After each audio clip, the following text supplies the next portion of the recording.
If you love to build teams and develop individuals to achieve their potential, you may be a culture crafter.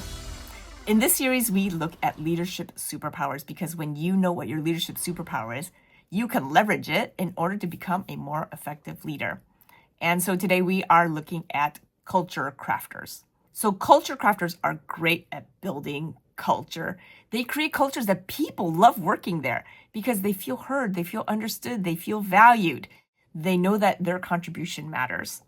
So culture crafters often model the kind of behavior that they're looking for. They are open with communication. They celebrate and they appreciate people openly so that other people follow their lead. And they encourage teams to collaborate together, for people to get to know one another, for there to be open communication with one another. And they think also about each person on the team. How can they develop that person to their full potential? They build those relationships among the team, but they also build it with external teams because they know that their team's success is not just about their team. Culture crafters enjoy a number of activities that really strengthen the culture. And one of these is open discussions.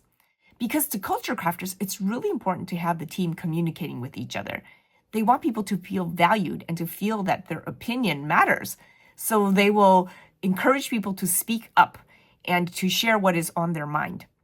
They also think of people as holistic. It's not just about getting the work done, but I actually care about you as a person. So your well-being matters to me, your work-life balance matters to me. I know you have a family, and it's not just about doing the work.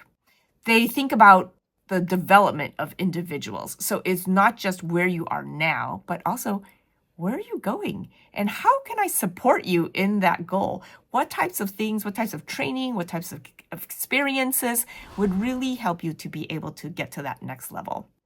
They are very collaborative. They like to see people working together, collaborating together because they value that openness. They create feedback channels so people could share openly. And they celebrate. They know that there's nothing that builds culture like storytelling and celebrating, because what you celebrate, people see that as being valued and therefore they do more of it. Culture crafters have tremendous strengths. They are so key and important in organizations because the environment is really what helps propel people to the next level. People could do the work, but when they know that they are in a safe place where they are valued, where the culture is amazing and they care about you as a human being, they feel motivated to put in their best work and to go above and beyond. So culture crafters contribute to this by communicating, they're inspiring, they share that culture, they model it, they build trust, they help people to develop professionally and as a person. They create this collaboration and communication, and they really strengthen the connections and the relationships as well. Because the greater the trust is, the more effective the team is. Every leadership superpower also has gaps.